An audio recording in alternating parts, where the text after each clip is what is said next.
we will learn basics of trigonometry. First of all, we will try to know what is trigonometry. Trigonometry क्या है? सबसे पहले हम लोग जानने की कोशिश करेंगे। क्या करेंगे? ट्रिगोनोमेट्री क्या है इसे जानने की कोशिश करेंगे। ट्रिगोनोमेट्री क्यों पढ़ते हैं इसे जानने की कोशिश करेंगे। यानी ट्रिगोनोमेट्री से आज हम लोग इंट्रोडक्शन लेंगे। आज का टीचिंग लर्निंग आउटकम हमारा क्या होगा? हम ट्रिगोनोमेट्री का बेसिक नॉलेज लेंगे। जैसा कि हम लोग जानते हैं कि ट्रायंगल जो है एंगल के दृष्टिकोण से ट्रायंगल तीन प्रकार का होता है। एक होता है एक्यूट एंगल ट्रायंगल, दूसरा होता है ऑब्टूज एंगल ट्रायंगल और तीसरा होता है राइट एंगल। ये देखिए right angle triangle. Right angle triangle का क्या पहचान है?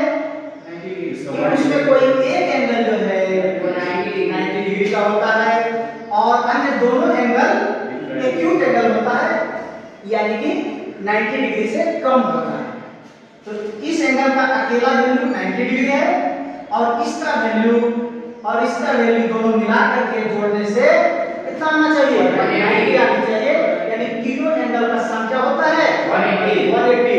किसी भी ट्रायंगल में चाहे वो एक्यूट हो, ऑब्टूज हो, चाहे वो राइट एंगल ट्रायंगल हो, सभी में तीनों एंगल का सम कितना होता है?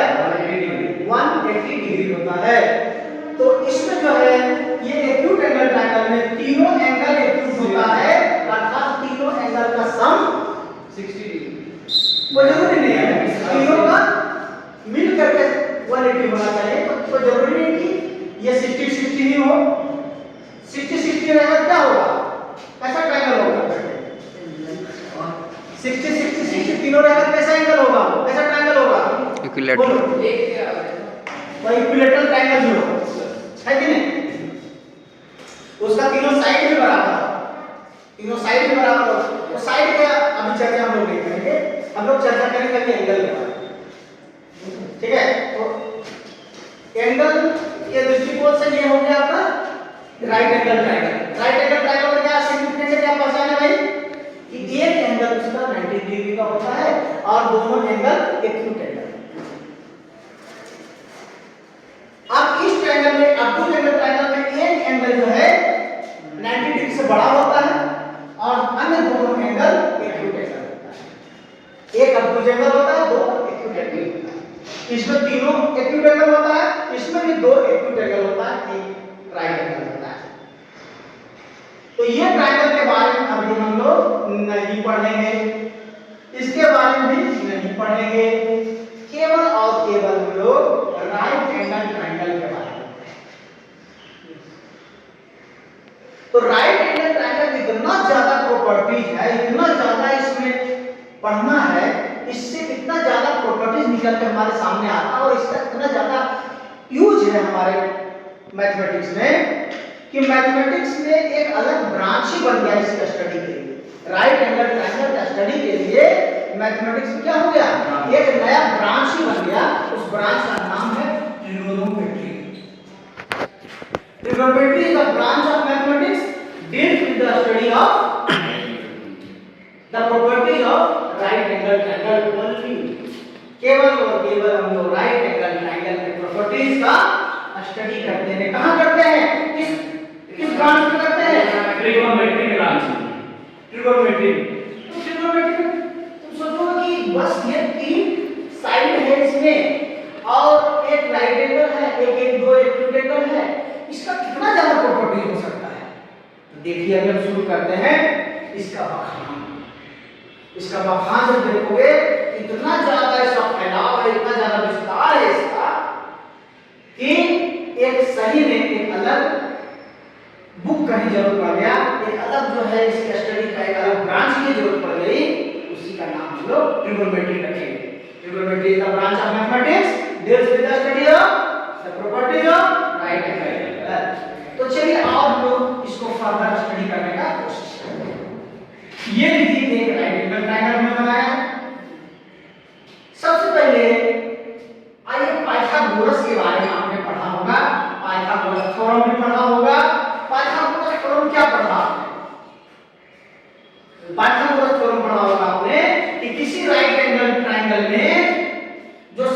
बिगेस्ट साइड होता है उसका, वो उसका हाइपोटेनस कहलाता है, और वह होता है ठीक राइट एंगल के सामने वाला जो साइड होता है। सबसे बड़ा एंगल कौन हुआ इसमें? 90 डिग्री। तो सबसे बड़ा एंगल के सामने वाला साइड सबसे बड़ा होगा और उसी को हम लोग कहेंगे हाइपोटेनस, उसको H से डिनोट करते हैं। और कोई एक एंगल से शुरुआत करते हैं, तो एक एंगल मान लेते हैं इसको थीटा, तो ये हो जाएगा 90 माइनस थीटा। मतलब ये यदि ये 30 डिग्री है, इसका मतलब ये 90 माइनस 30 यानी कि 60 डिग्री है। ये 30 है तो ये 60 होगा, यदि ये 60 है तो ये 30 होगा, दोनों मिलकर के 90 होना चाहिए। तो ये दोनों एंगल आपका क्या होगा? दोनों मिलकर के राइट एंगल होना ही होना है। तो यदि इस एंगल से शुरुआत करते हैं, इस एंगल का हम लोग वैल्यू लेते हैं, जिसके सामने वाला जो साइड होता है वो परपेंडिकुलर का होता है, और एक साइड यदि बच गया इसको बेस करते हैं। ठीक है, तो आप समझ चुके हो कि हाइपोटेनस क्या, परपेंडिकुलर क्या, बेस क्या है। इसी तीनों के बीच में एक रिलेशन एस्टैब्लिश किया था हमारे पाइथागोरस साहब ने। पाइथागोरस साहब बहुत बड़े मैथमेटिशियन हुए, जो उन्होंने बताया कि the square of the biggest side in a right angle triangle is equal to sum of square of other two sides. ये थ्योरम दिया था कौन? पाइथागोरस। पाइथागोरस ने क्या थ्योरम दिया था? कि larger square of the larger side of the right angle triangle is equal to sum of the square of other two sides। इसका मतलब कि AC को यदि स्क्वायर करें, हाइपोटेनस को यदि स्क्वायर करेंगे, तो हमें दोनों साइड AB और BC के सम ऑफ स्क्वायर के बराबर। ठीक है, इसका भी स्क्वायर कर दीजिए, इसका स्क्वायर करके दोनों का सम कर दीजिए, तो आपका हाइपोटेनस के इक्वल हो जाएगा, यानी कि H square equal to B square plus D। ये हम याद रखेंगे, यही हमारा भी बेस है। क्या है? राइट एंगल ट्रायंगल क्या क्या प्रॉपर्टी है कि हाइपोटेनस का स्क्वायर करेंगे तो उसका perpendicular square plus base square का सम होगा। अब देखिए, ये जो राइट एंगल ट्रायंगल है उसमें सब साइड का जो रेशियो जो है एंगल पर प्रभावित होता है, एंगल से उसका कुछ रिलेशन है, उसको हम लोग 6 प्रकार से लिखते हैं। 6 प्रकार से लिखते हैं। कैसे कैसे रेशियो लिखेंगे? रेशियो लिखते हैं हम लोग परपेंडिकुलर और हाइपोटेनस का रेशियो लिख सकते हैं, परपेंडिकुलर और हाइपोटेनस का रेशियो। फिर लिख सकते हैं हम लोग बेस और हाइपोटेनस का रेशियो, लिख सकते हैं हम लोग परपेंडिकुलर और बेस का रेशियो लिख सकते हैं। इस रेशियो का एक स्पेसिफिक नेम दिया गया है, उसका नाम है साइन थीटा। इसका एक नाम दिया गया है, इसका है कोस थीटा। इसका एक और नाम दिया गया है, वो है टेन थीटा। यानी sine theta equal to p by h perpendicular by hypotenuse, cos theta बराबर बेस बाय हाइपोटेनस और tan थीटा बराबर परपेंडिकुलर बाय बेस। ये क्या है? पूछे कि sin थीटा है क्या चीज है? What is sin theta? तो sin theta is nothing but it represents the ratio perpendicular and hypotenuse in a right angle triangle, where theta is the initial angle, base angle. Theta is the base angle. यदि theta को interchange कर दिया जाए, angle को interchange कर दिया जाए, यहां से शुरुआत करें sin A लिखना है, sin A इस एंगल से शुरुआत करें तो ये परपेंडिकुलर हो जाएगा, ये बेस हो जाएगा। परपेंडिकुलर और बेस में चेंज होता है, लेकिन हाइपोटेनस चेंज नहीं होता है। ठीक है, अब इसको इस रेशियो को उल्टा करना है, h को ऊपर करना है, p को नीचे कर दे, तो sin का उल्टा क्या हो जाएगा? cos sec theta equal to क्या हो जाएगा? h by d। उसी तरह से cos का क्या उल्टा हो जाएगा? क्या हो जाएगा? sec थीटा का क्या हो जाएगा? h ऊपर हो जाएगा और h ऊपर हो जाएगा और b नीचे हो जाएगा। उसी प्रकार से tan का ठीक उल्टा क्या होगा? tan का ठीक उल्टा क्या होगा? cos theta. cos थीटा बराबर क्या होगा? b ऊपर हो जाएगा, बेस ऊपर हो जाएगा, परपेंडिकुलर नीचे हो जाएगा। तो हमने देखा क्या कि sin का ठीक उल्टा रेशियो cosec होता है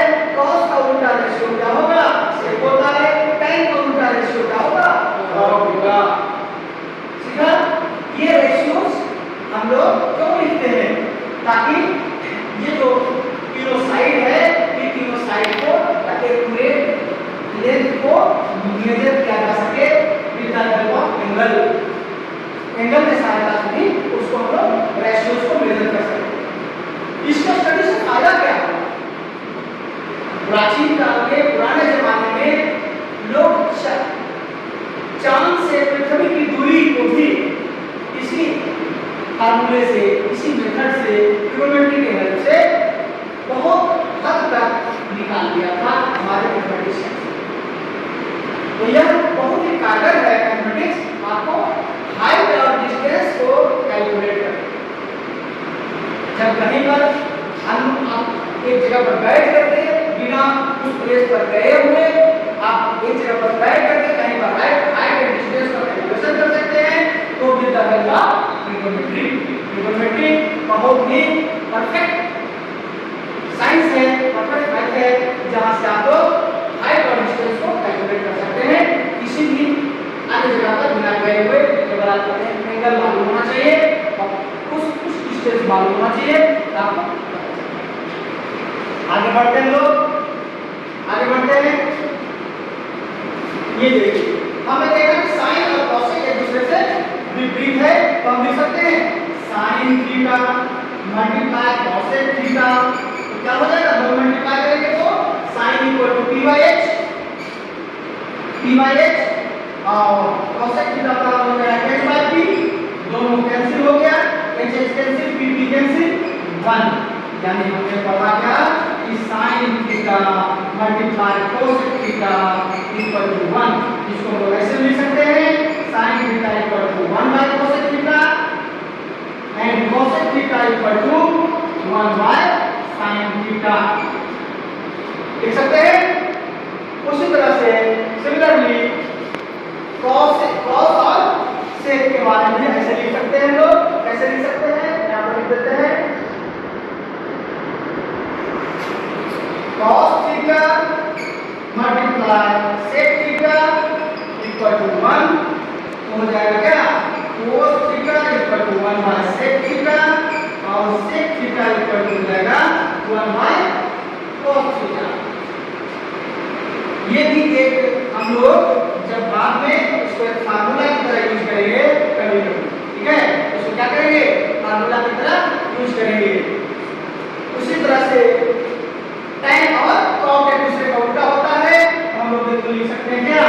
tan theta multiply cot theta equal to 1। इसको लिख सकते हैं लोग tan theta equal to 1 by cot theta और cot थीटा को क्या लिख सकते हैं? cot theta equal to 1 by tan theta. तो इन सब चीजों को हम लोग बाद में एज ए फार्मूला यूज करेंगे कभी कभी, ठीक है?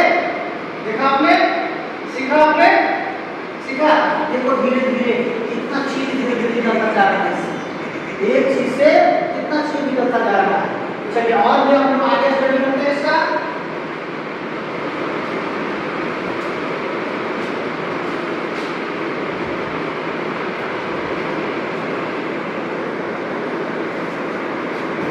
देखिए sin square theta plus cos square theta, इसका हमने वैल्यू निकाला है।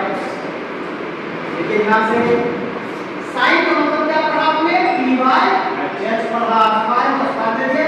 cos का मतलब क्या पढ़ा आपने? b बाय h पढ़ा ना? तो इसको हम लोग जोड़ लेते हैं। h स्क्वायर का ऐसे h स्क्वायर हो गया, ऊपर हो गया p square plus b square. अभी आपने पढ़ा था क्या? देखिए पढ़ा आपने p square plus b square का h स्क्वायर लिख सकते हैं। या आप देखिए p square plus b square equal to h square बटे h स्क्वायर, h कैंसिल हो गया 1। यानी कि अभी आपने क्या सीखा? नया चीज क्या सीखा? फार्मूला क्या सीखा? sin square theta plus cos square theta equal to 1 सीखा आपने। इसी तरह से इसको उस तरफ भेजिए तो हो जाएगा sin square theta equal to 1 minus cos square theta और cos square theta equal to हो गया 1 माइनस sin स्क्वायर थीटा। इस तरह से तीन फार्मूला हमने सीख लिया है, सीखा। अब देखिए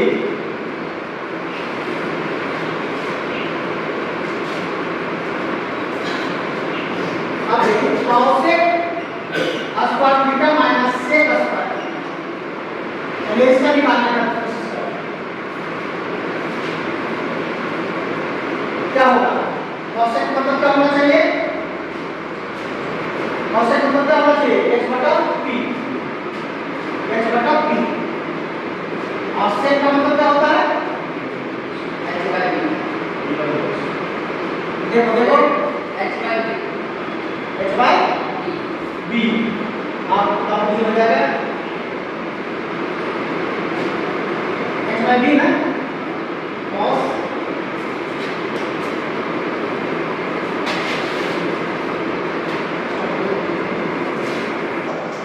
इसका हम एक्सप्रेशन निकालने की कोशिश करें। कोसेक का मतलब क्या हो जाएगा?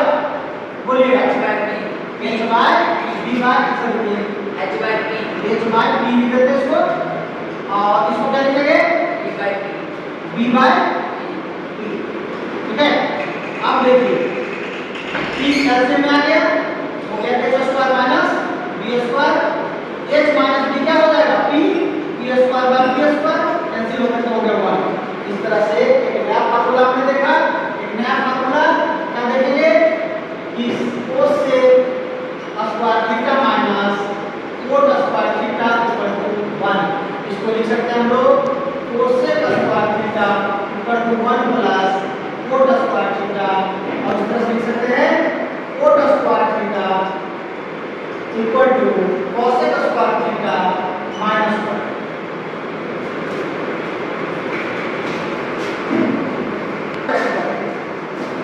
sec square theta minus tan square theta equal to 1 हो जाएगा। sec square theta equal to 1 plus tan square theta, और tan square theta equal to sec square theta minus 1। ये भी फार्मूला हमने सीखा, उसी के सहायता से प्रूफ भी कर सकते हैं, इसको आसानी से प्रूफ भी कर सकते हैं फार्मूला को भी सिमिलरली। तो ये फार्मूला हम लोग इस्तेमाल करेंगे। ठीक है, clear? Theta by cos theta का sin का मतलब क्या हुआ? c by h। cos theta का मतलब b by h, h cancel तो हो गया p by b।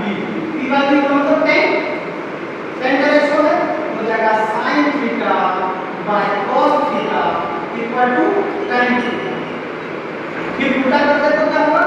cos theta by sin theta, इसको उल्टा करना पड़ेगा, tan का उल्टा cos थीटा। ये भी हम लोग कभी कभी फार्मूला का इस्तेमाल करेंगे कि sin बाय cos tan होता है, cos बाय sin cos होता है। ये अभी एक राइट एंगल ट्रायंगल है ए बी सी, एक राइट एंगल ट्रायंगल। ठीक है, ये साइड जो है, देखिए ये साइड मान ली जाए 12 है 12 सेंटीमीटर, ये है 5 सेंटीमीटर, ये मान लीजिए 13 सेंटीमीटर है। ठीक है, समझ गए बात को? ये 12 सेंटीमीटर है, 5 सेंटीमीटर है, 13 सेंटीमीटर है। तो sin a का वैल्यू क्या होगा? sin a का वैल्यू क्या होगा बताओ?